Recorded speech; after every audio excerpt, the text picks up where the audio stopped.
Prepare-se para uma jornada incrível através da vida de José, um homem que passou de escravo a governador de todo o Egito.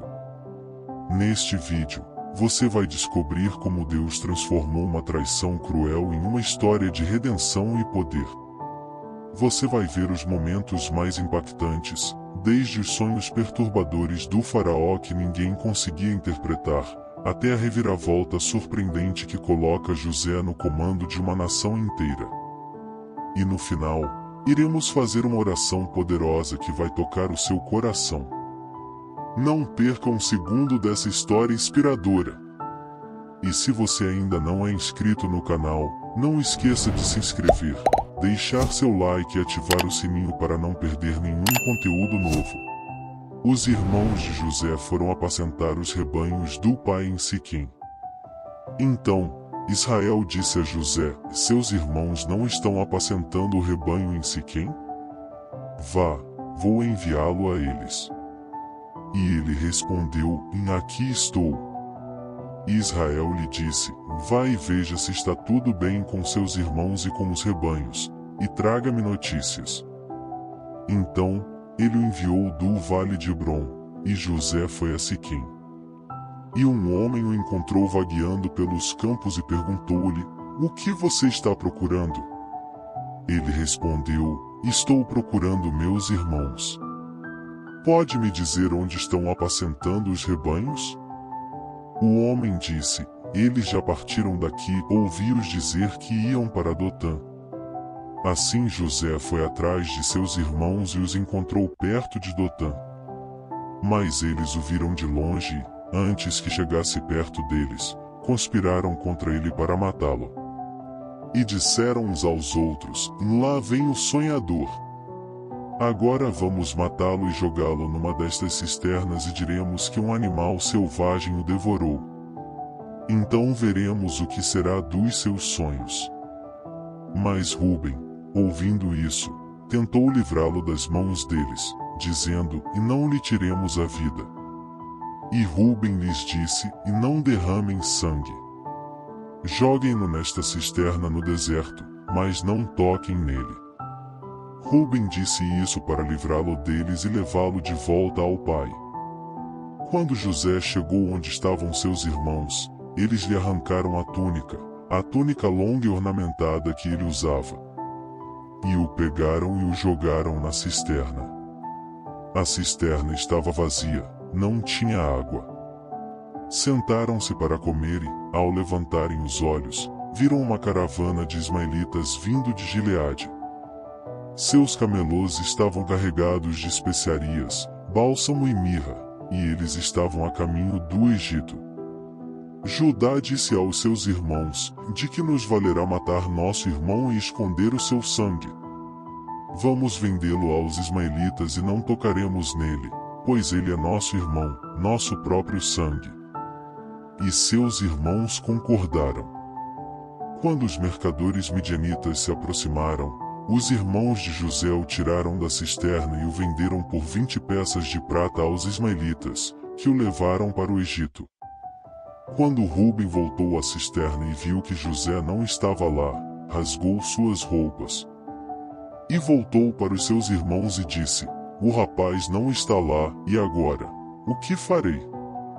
Então eles mataram um bode e mergulharam a túnica de José no sangue.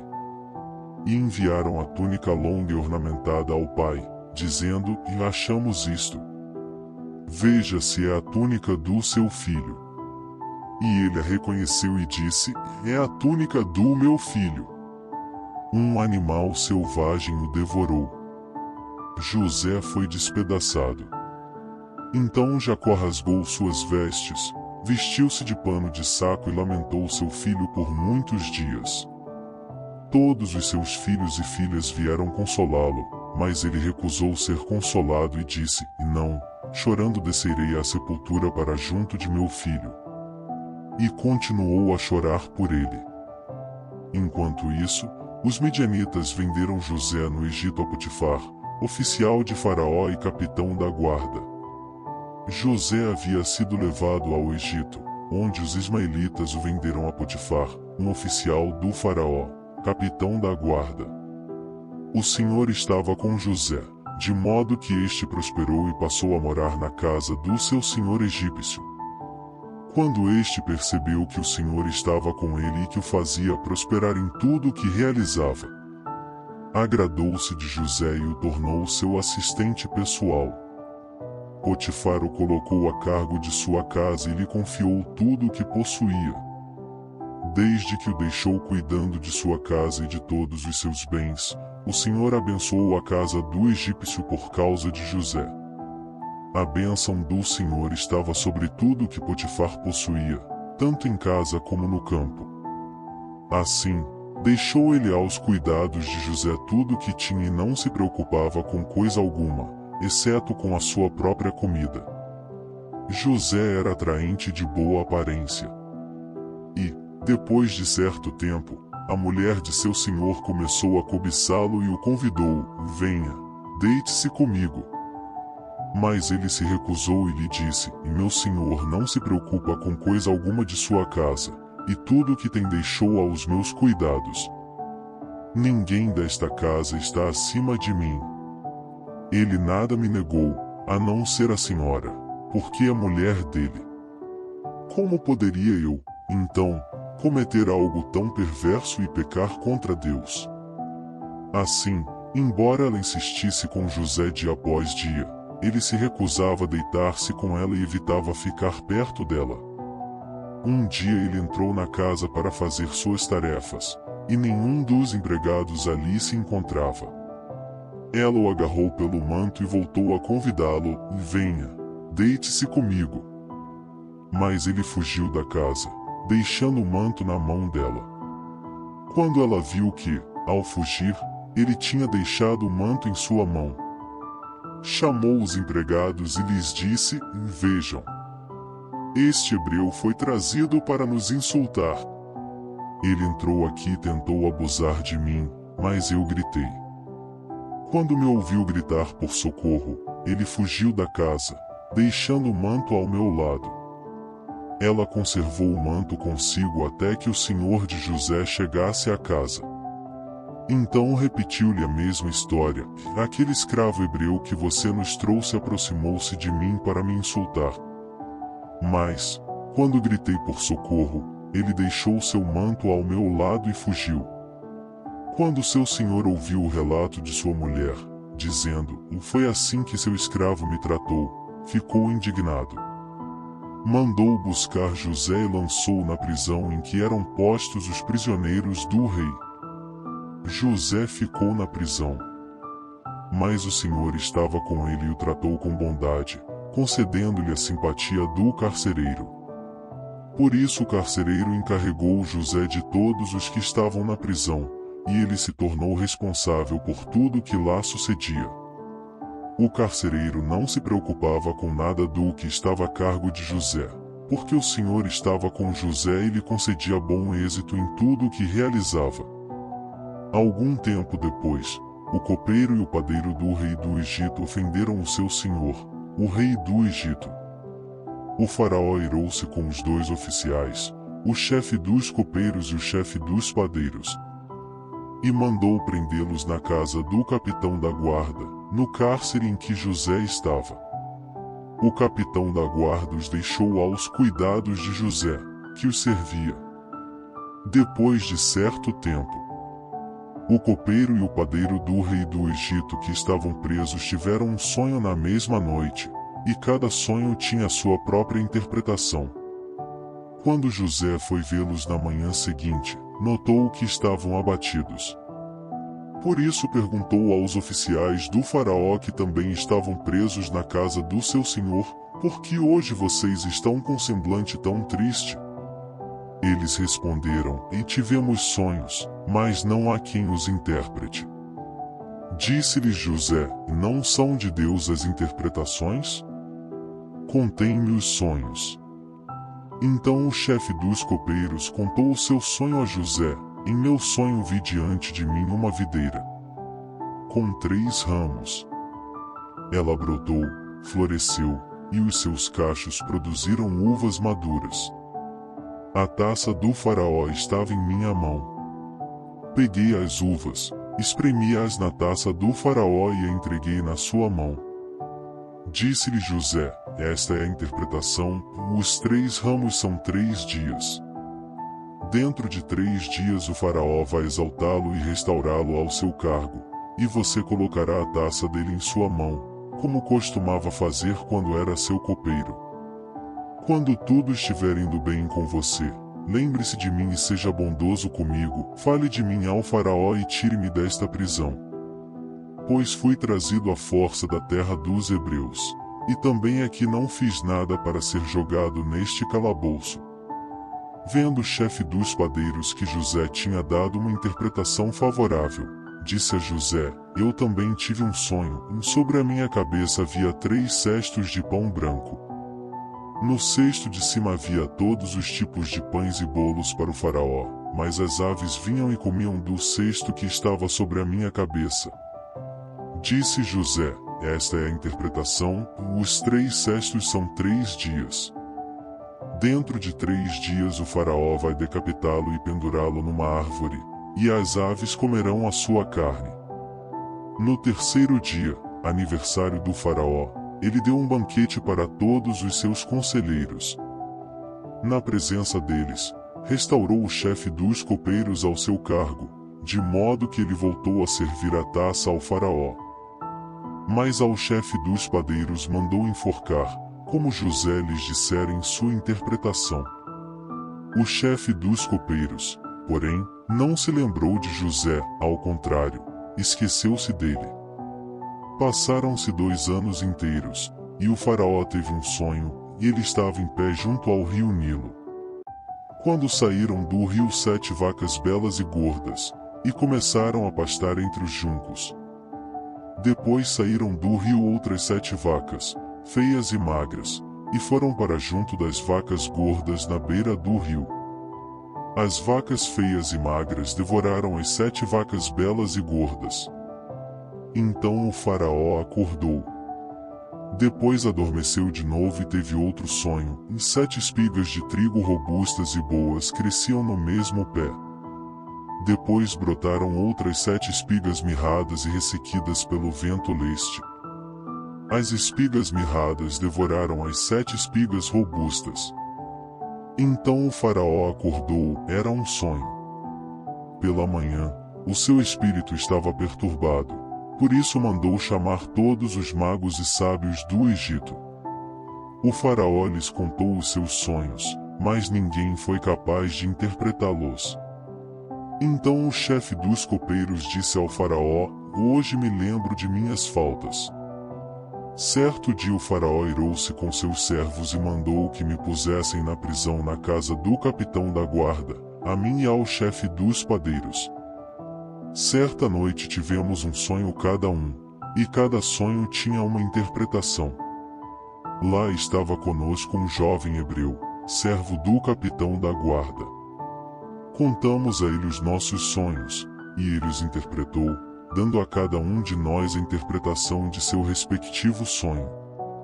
E tudo aconteceu conforme ele nos dissera, e eu fui restaurado à minha posição, e o outro foi enforcado. O faraó mandou chamar José, que foi trazido depressa do calabouço. Depois de se barbear e trocar de roupa, apresentou-se ao faraó. O faraó disse a José: tive um sonho que ninguém consegue interpretar. Mas ouvi dizer que, ao ouvir um sonho, você é capaz de interpretá-lo. Respondeu-lhe José: isso não depende de mim, mas Deus dará ao faraó uma resposta favorável. Então o faraó contou o seu sonho a José: no meu sonho eu estava de pé na beira do rio Nilo. Quando saíram do rio 7 vacas gordas e belas, e começaram a pastar entre os juncos. Depois saíram outras 7 vacas, magras e feias, e muito abatidas. Nunca vi vacas tão feias em toda a terra do Egito. As vacas magras e feias devoraram as 7 vacas gordas que apareceram primeiro. Mesmo depois de as devorarem, não parecia que o tinham feito, pois continuavam tão magras como antes. Então acordei. Depois tive outro sonho, Vi 7 espigas de trigo robustas e boas, que cresciam no mesmo pé. Depois delas, brotaram outras 7 espigas murchas e ressequidas pelo vento leste. As espigas mirradas devoraram as 7 espigas boas. Eu contei isso aos magos, mas ninguém conseguiu explicá-lo para mim. Disse então José ao faraó: o sonho do faraó é um só. Deus revelou ao faraó o que está prestes a fazer. As 7 vacas boas são 7 anos, e as 7 espigas boas são também 7 anos. Trata-se de um único sonho. As 7 vacas magras e feias que subiam depois das outras 7, e as 7 espigas mirradas ressequidas pelo vento leste são 7 anos de fome. É exatamente como eu disse ao faraó, e Deus mostrou ao faraó aquilo que ele está para fazer. 7 anos de grande fartura estão para vir sobre toda a terra do Egito. Mas depois virão 7 anos de fome. Então todo esse tempo de fartura será esquecido, e a fome arruinará a terra. A fome que virá depois será tão rigorosa que o tempo de fartura não será mais lembrado na terra. O sonho veio ao faraó 2 vezes porque a questão já foi decidida por Deus, e ele se apressa em realizá-la. Agora, pois, escolha o faraó um homem criterioso e sábio e ponha-o no comando da terra do Egito. O faraó também deve estabelecer supervisores para recolher 1/5 da colheita do Egito durante os 7 anos de fartura. Devem recolher o que puderem nos anos bons que virão e fazer estoques de trigo que, sob o controle do faraó, servirão de mantimento para as cidades. Assim, o mantimento servirá de reserva para os 7 anos de fome que virão sobre o Egito, a fim de que a terra não seja arrasada pela fome. O plano pareceu bom ao faraó e a todos os seus conselheiros. Por isso o faraó lhes perguntou: será que vamos achar alguém como este homem, em quem está o Espírito Divino? Disse, pois, o faraó a José: uma vez que Deus lhe revelou todas essas coisas, não há ninguém tão criterioso e sábio como você. Você terá o comando do meu palácio, e todo o meu povo se sujeitará às suas ordens. Somente em relação ao trono serei maior que você. E o faraó prosseguiu: entrego a você agora o comando de toda a terra do Egito. Em seguida, o faraó tirou do dedo seu anel sinete e o colocou no dedo de José. Mandou-o vestir linho fino e colocou uma corrente de ouro em seu pescoço. Também o fez subir em sua segunda carruagem real, e à frente os arautos iam gritando: e abram caminho. Assim José foi colocado no comando de toda a terra do Egito. Disse ainda o faraó a José: eu sou o faraó, mas, sem a sua palavra, ninguém poderá levantar a mão nem o pé em todo o Egito. O faraó deu a José o nome de Zafenate-Paneia e deu-lhe por mulher Asenate, filha de Potífera, sacerdote de On. Depois José foi inspecionar a terra do Egito. José tinha 30 anos de idade quando começou a servir ao faraó, rei do Egito. Ele se ausentou da presença do faraó e foi percorrer todo o Egito. Durante os 7 anos de fartura a terra teve grande produção. José recolheu todo o excedente dos 7 anos de fartura no Egito e armazenou nas cidades. Em cada cidade ele armazenou o trigo colhido nos campos ao redor. Assim José estocou muito trigo, como a areia do mar, tanta quantidade, que desistiram de medir, porque ia além das medidas. Agora fechamos nossos olhos e vamos orar na comunhão com Deus. Senhor Deus Todo-Poderoso, assim como José enfrentou as mais difíceis provações e ainda assim foi exaltado, clamamos por tua intervenção em nossas vidas. Sabemos que, muitas vezes, as circunstâncias parecem impossíveis, mas assim como tu transformaste o destino de José, acreditamos que podes transformar o nosso também.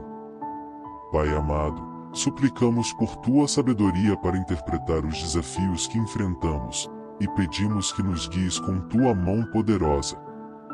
que, em meio às dificuldades, possamos confiar em teus planos e ver a tua vontade se cumprir em nossas vidas. Assim como José foi exaltado no tempo certo, pedimos que nos fortaleças e nos sustentes até que a tua bênção se manifeste. Que a tua paz, que excede todo o entendimento, reine em nossos corações, e que possamos ser luz para aqueles ao nosso redor, refletindo teu amor e a tua graça. Te agradecemos, Senhor, por nos ouvir e por estar sempre presente em nossas vidas. Em nome de Jesus, te pedimos e agradecemos. Amém. Muito obrigado por assistir a este vídeo. Se você foi abençoado por essa história, não se esqueça de se inscrever no nosso canal Voz de Paz, deixar o seu like e ativar o sininho para ser notificado de todos os nossos próximos vídeos. Que Deus abençoe abundantemente a sua vida.